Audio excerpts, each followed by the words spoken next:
Hey everyone, welcome back to my channel. For this trip, we're heading to Guangyuan City in Sichuan. I'm taking you to explore a local ancient town and the countryside so you can experience the unique local way of life. I'm planning to take my son there by bullet train. Yep, it's this little Ultraman dude. Say hi to everyone again. Every train station entrance has a special lane reserved for the elderly, the sick, people with disabilities, and passengers with young kids. There's basically no line here, just scan your Chinese national ID and you're through. Just a heads up, ticket gates close 5 to 10 minutes before departure. I recommend getting to the station at least 30 minutes early, otherwise you might miss your train.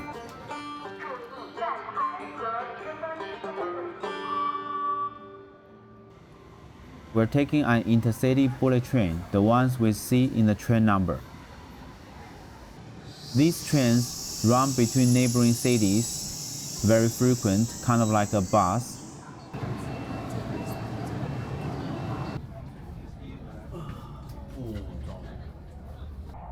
Kids under 6 ride for free. If there's an empty seat, you can just move over. It's about 300 kilometers from Chengdu to Guangyuan. The ride takes about 2 hours.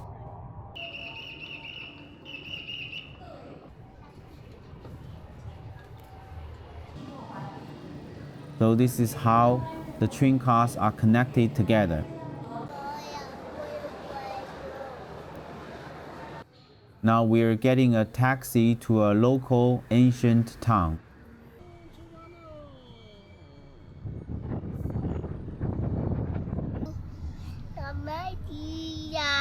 That's baby exclusive language. I have no idea what he's singing.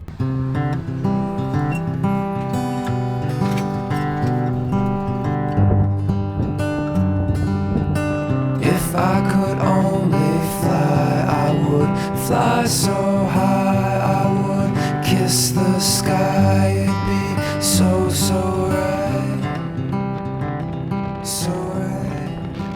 For this trip, we are staying at a very famous local resort, Guangyuan Mountain Ski Resort. Locals love coming here in the summer to escape the heat, and in the winter, they come to ski.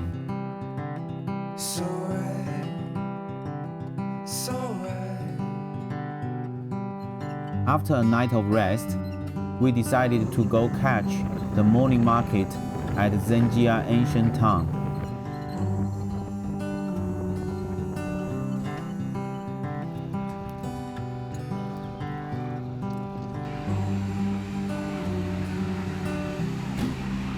Today we are at Zhenjia Mountain Ancient Town.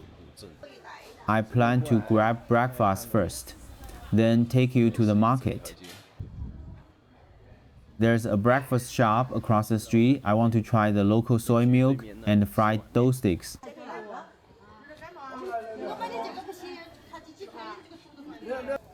This right here is the deep fryer for the fried dough sticks.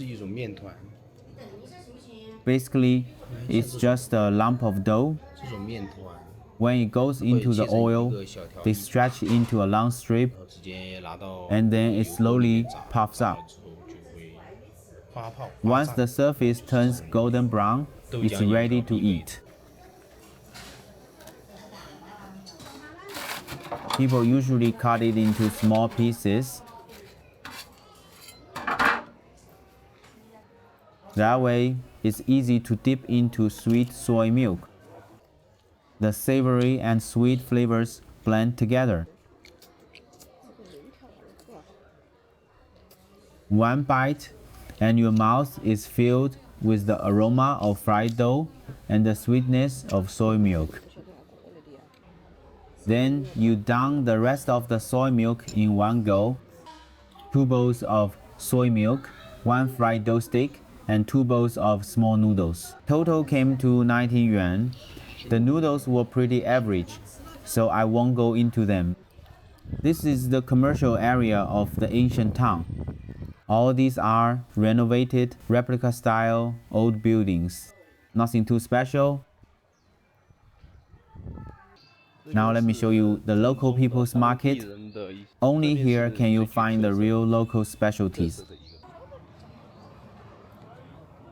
This is a local specialty fruit loquat. Besides quenching thirst, loquats also help with digestion and stomach health. And in traditional Chinese medicine, loquat leaves are used to make loquat syrup, which is known to be effective for coughing, phlegm, and inflammation.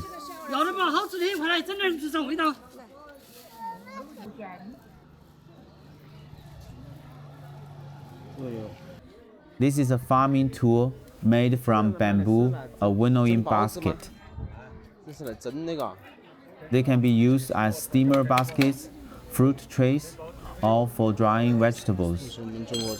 Bamboo is like an all-purpose material in China.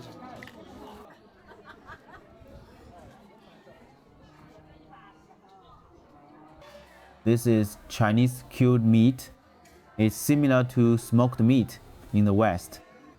The difference is that its complex flavor comes from proteins and fats breaking down through microbial action, producing amino acids and other compounds, making it a process that takes patience and time.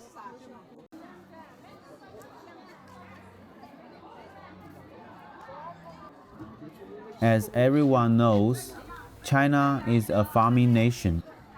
Farming tools are absolutely essential. During the Warring States period, roughly from 476 BCE to 221 BCE, the state of Qi, which led in iron smelting, rose quickly thanks to its economic advantage and became the first of the 5 hegemons. By the mid-Warring States period, farmers in the Middle and Lower Yellow River region were already using iron farming tools pretty widely. Back then, farming with iron tools was as common as cooking with an iron wok is for us today.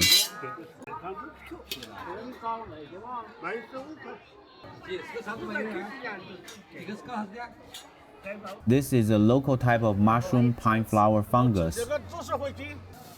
Its growing season is from May to October every year. Locals like to stir-fry it with green peppers. The texture is kind of like fresh cold pig blood jelly. Kids absolutely love it. 10 yuan gets you about 500 grams, a little over a pound.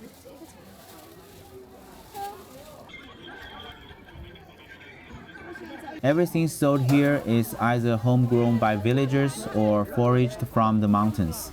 There are also some lightly processed ingredients and seasonings, mostly kept in their original, natural state.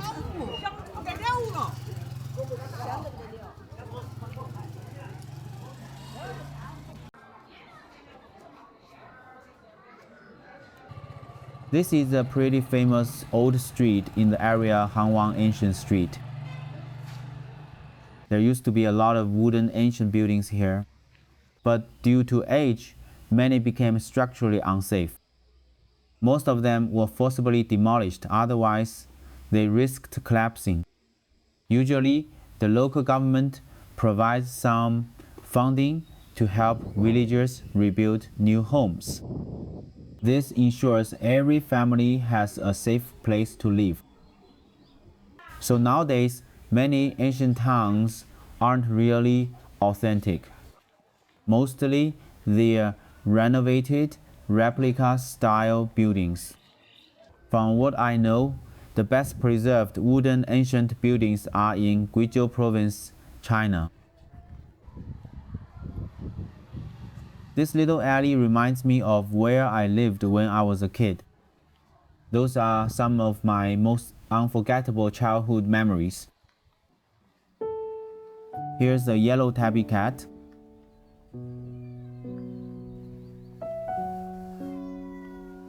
I also had a Chinese tabby when I was little. That one was black and brown, though. This little guy isn't afraid of humans at all. Walking in alleys like this just feels great.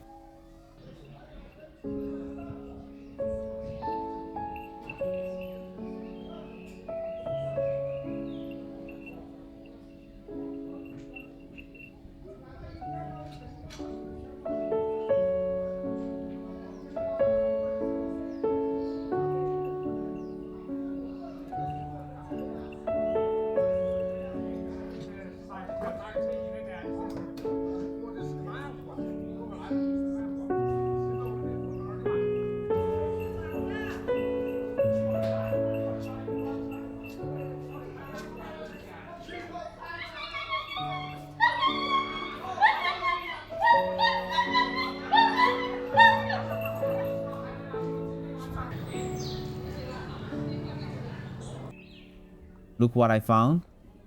Steamed buns bigger than my palm. These are authentic, handmade steamed buns. One this big is only 6 yuan. 厚薄，好，谢谢。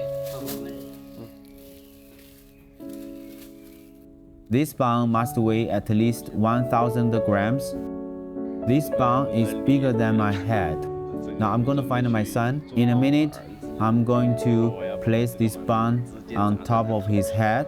He absolutely loves this kind of wheat-based food.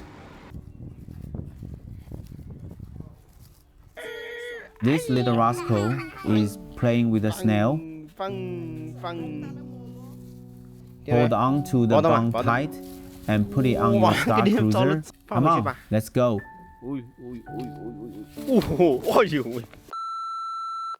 Alright, that's it for this episode.